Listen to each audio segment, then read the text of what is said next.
L'amour est-il une illusion ? Pascal Bruckner rapporte que les partisans de la légalisation du divorce à la fin du XIXe siècle s'attendaient à voir triompher le mariage d'amour qui rendrait le divorce fort rare. En se mariant librement avec la personne de leur choix, les gens feraient durer les mariages. Le moins que l'on puisse dire est que cette prophétie ne s'est pas réalisée. De fait, les gens se marient librement avec qui ils veulent, même si on a pu faire remarquer que l'endogamie sociale reste la règle. Mais dans le même temps, le divorce a explosé. Le taux de divorce a dépassé 50% en France, même s'il est en légère régression depuis un peu plus de 5 ans. Parallèlement, le nombre de mariages a diminué. On est passé de 393 000 mariages civils en 1970 à 235 000 en 2016. Du coup, Pascal Bruckner pose la question, le mariage d'amour a-t-il échoué ? C'est, semble-t-il, une conviction partagée. Certains, comme Marcella Yacoub, vont plus loin en annonçant la fin du couple, remplacé par de simples aventures sans lendemain. Bref, l'amour durable qui promettait monts et merveilles semble être une illusion. N'existerait que des sentiments volages et fugaces. Certains y voient le parachèvement de la libéralisation des mœurs, l'amour éternel étant regardé encore comme une forme d'aliénation. Nous, catholiques, ne pouvons nous satisfaire de cette dérive. Nous défendons le mariage sacramentel comme indissoluble, et ce mariage doit reposer sur l'amour. Nous voulons croire en la possibilité de s'aimer pour la vie. Reste à savoir s'il s'agit d'un vœu pieux, d'un miracle, ou si la possibilité de s'aimer durablement est inscrite dans la nature humaine. Nous allons commencer par débattre de la définition de l'amour donnée par Descartes. Nous montrerons qu'elle implique que l'amour est une affaire de volonté, donc aussi de renoncement et de sacrifice. Nous nous demanderons jusqu'où peut aller un amour seulement naturel, et nous verrons que l'amour ne peut être parfait que s'il est surnaturel, fondé dans l'amour qu'est Dieu. Au passage, nous verrons que si l'amour est possible, notre époque se fait effectivement bien des illusions sur l'amour. Commençons par nous demander ce qu'est l'amour. La meilleure définition que j'en connaisse est donnée par Descartes dans son traité des passions. Je cite « Émotion de l'âme causée par le mouvement des esprits, qui l'incite à se joindre de volonté aux objets qui paraissent lui être convenables, en sorte qu'on imagine un tout duquel on est seulement une partie et que la chose aimée en est une autre. » Cette définition a plusieurs caractéristiques qui la rendent importante, y compris à son époque, au XVIIe siècle.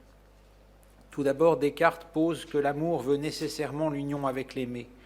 C'est une opposition frontale au quiétisme, la doctrine mystique de la même époque défendue par Fénelon et Madame Guyon, qui voulait que l'on aime Dieu même si l'on savait qu'il doit vous damner. Aimer Dieu donc en renonçant au désir d'être uni à lui. Descartes déclare cela impossible. Descartes pose que l'amour veut nécessairement l'union. Il pose aussi l'amour comme actif. Il veut agir avec l'aimé. Cela aussi est une opposition frontale au quiétisme qui voulait un amour parfaitement passif. Descartes met sa définition de l'amour sous le signe de l'émotion. Il s'oppose par là aux théories de l'amour rationnel, comme celle de Spinoza, peu de temps après, qui défendent un amour cérébral. Mais juste après sa définition, Descartes insiste sur le consentement volontaire que suppose l'amour. Cette définition, entre autres avantages, unit dans un bel équilibre l'émotion et la volonté. Il n'y a pas d'amour sans émotion, il n'y a pas d'amour sans volonté non plus. On pourrait reformuler la définition cartésienne de l'amour comme suit : émotion liée à la volonté de s'unir à l'aimer. Descartes continue en signalant que l'amour veut nécessairement le bien de l'aimer comme son bien propre, puisqu'il désire l'union avec lui. Il signale que nombre d'amours déréglés, comme le viol, qu'il cite expressément, ont en réalité pour objet non pas l'autre personne, mais sa seule possession, d'où l'indifférence au bien de la personne. Ce qui nous permet donc encore de redire la définition de Descartes autrement : plaisir de faire du bien à celui à qui on veut s'unir. L'amour suppose donc aussi bien l'émotion que la volonté. Notre époque, je répète là un truisme, a survalorisé l'émotion au détriment de la volonté. Pascal Bruckner le montre avec vigueur, l'amour que notre époque chante, c'est l'amour fou, l'amour-passion. C'est lui que les conseils donnés aux couples se vantent de faire durer ou si nécessaire de rallumer. Cet amour-là, c'est vrai, ne dure pas, tout simplement parce qu'il est rétif à la quotidienneté. Il est incapable de se routiniser. Or, la vie a besoin de routine. Rien ne dure sans s'instituer, sans s'inscrire dans la quotidienneté. L'amour compris seulement comme une émotion est une illusion, il ne construit rien de solide. Mais il est possible de se demander ce que veut véritablement cet amour-là. Est-ce vraiment l'union à l'aimer? N'est-ce pas la nouveauté par elle-même? On sait que Don Juan n'aime que la conquête et n'aime pas le couple installé qu'il fuit comme la peste.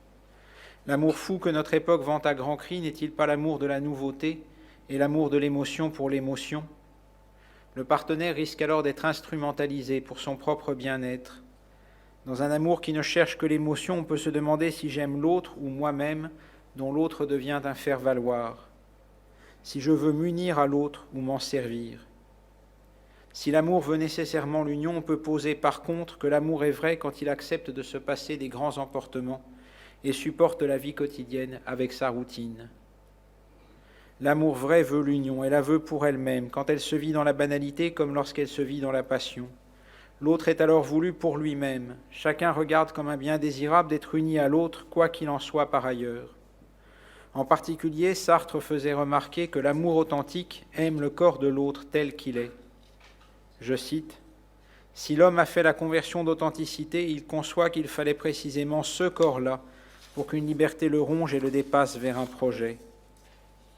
Au lieu de rechercher le corps qui se conforme à mes fantasmes, j'aime ton corps d'être unique et d'être marqué par ton histoire. La fragilité de l'aimer, ajoute Sartre, me devient précieuse. Notre époque en est loin. Notre époque fait peser sur les corps l'injonction permanente de demeurer sans cesse jeune, sportif, sexy, performant, que sais-je. Nous aimons nos corps sous conditions, et sous des conditions de plus en plus inaccessibles. Le transhumaniste Ray Kurzweil va jusqu'à proposer qu'on donne à l'autre le corps qui nous plaît. Dans la réalité virtuelle, je cite, « Nous pourrons être une personne différente à la fois physiquement et émotionnellement. En fait, d'autres personnes, comme votre partenaire de vie, seront capables de vous sélectionner un corps différent de celui que vous auriez choisi, et vice-versa. Le corps de l'autre n'est plus aimé que dans la mesure où il est conforme à mon attente. De nouveau, le partenaire est instrumentalisé à mon plaisir, à mon narcissisme. Je m'aime au travers du partenaire. A contrario, aimer l'autre en vérité, c'est l'aimer jusque dans son vieillissement. Aimer l'autre en vérité, c'est décréter que j'ai besoin pour m'accomplir de ce que lui seul peut m'apporter.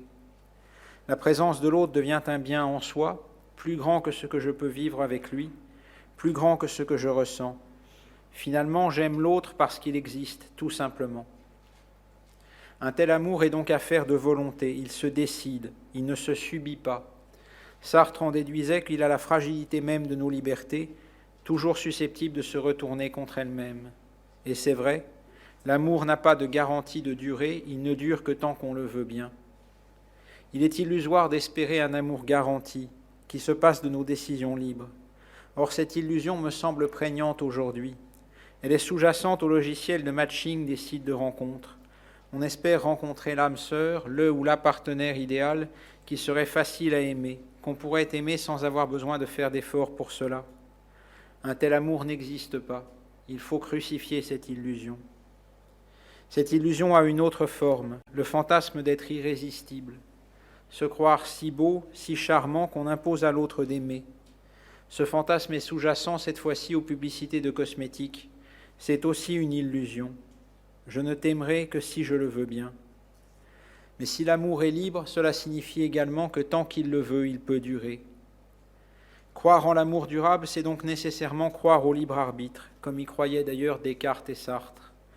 Le libre arbitre, c'est la capacité de la volonté de se déterminer elle-même, de créer ses actes par un pur jaillissement de liberté.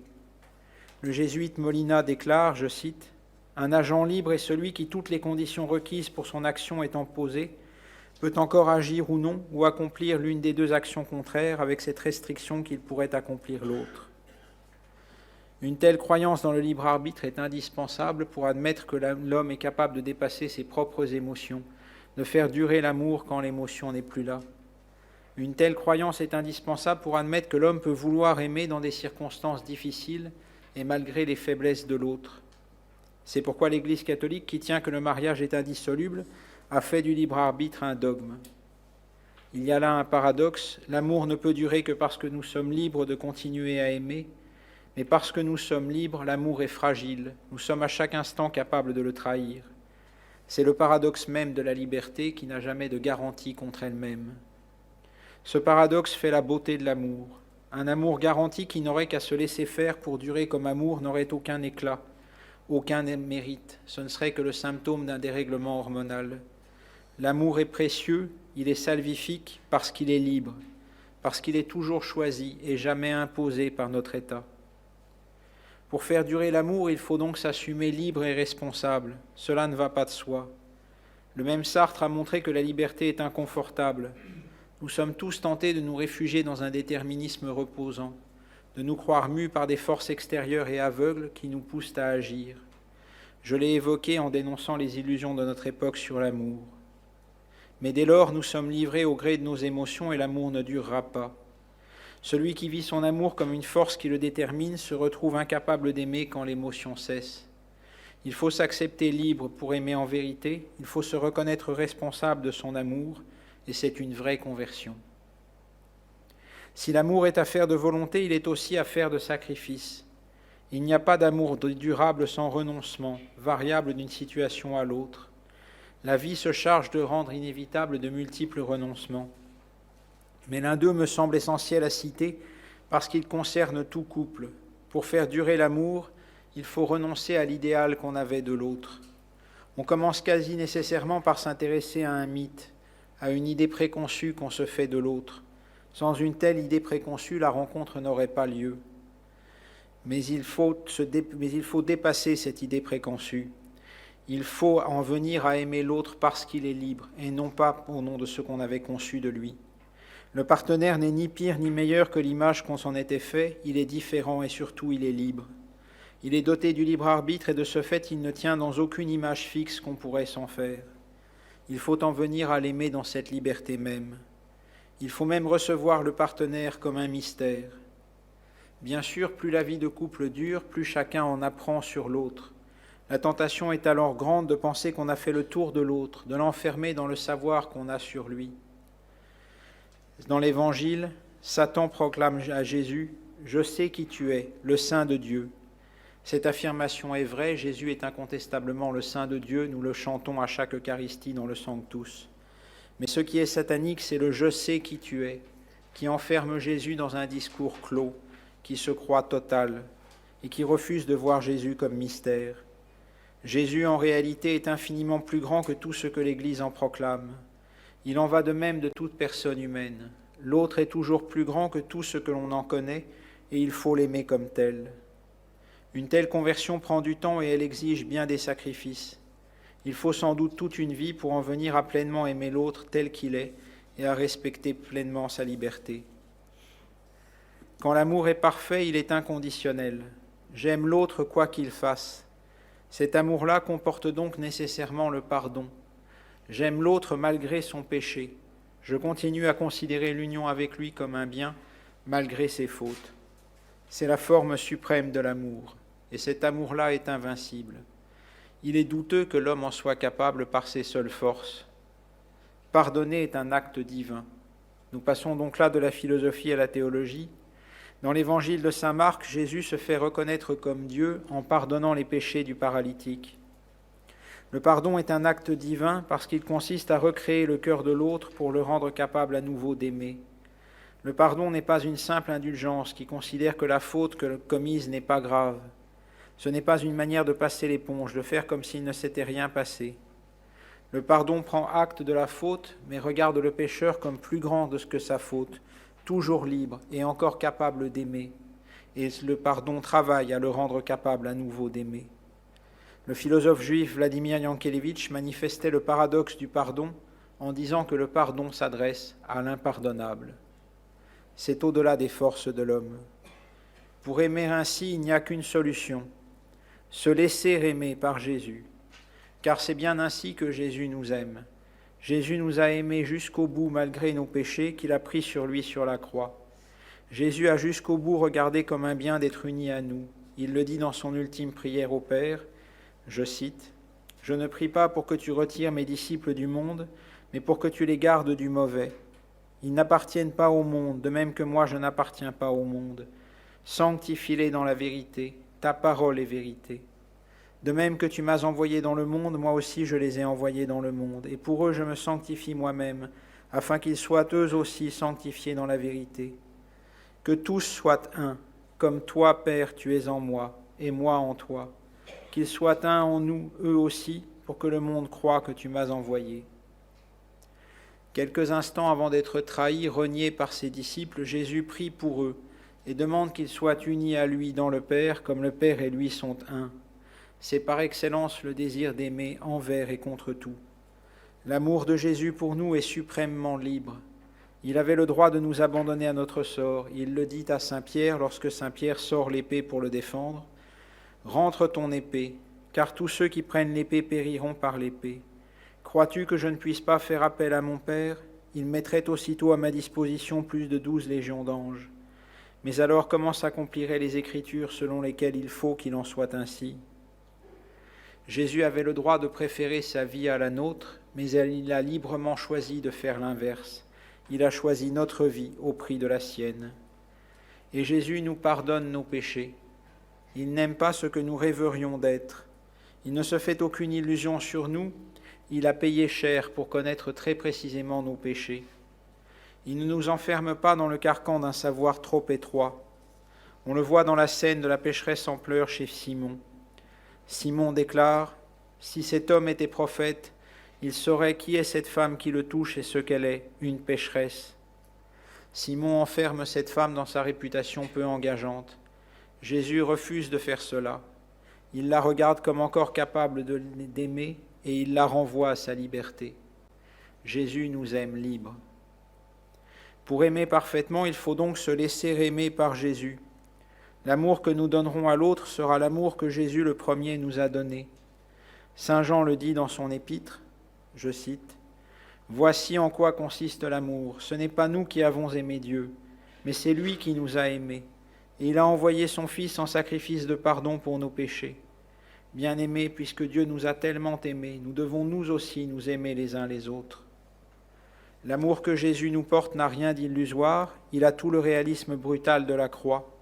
Cet amour-là est assuré de durer parce que c'est un amour divin, il en a l'éternité. Se laisser aimer par Jésus suppose des conversions.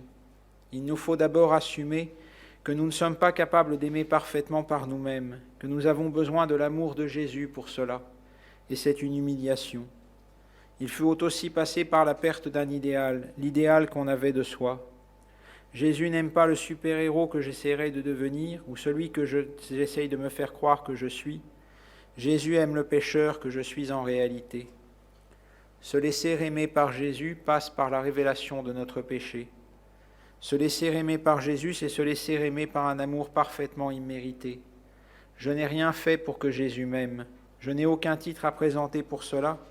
Jésus m'aime seulement parce qu'il est Dieu et que Dieu est amour. C'est là aussi une humiliation. Ces humiliations sont indispensables pour se laisser aimer en vérité par Jésus et donc pour aimer l'autre en vérité.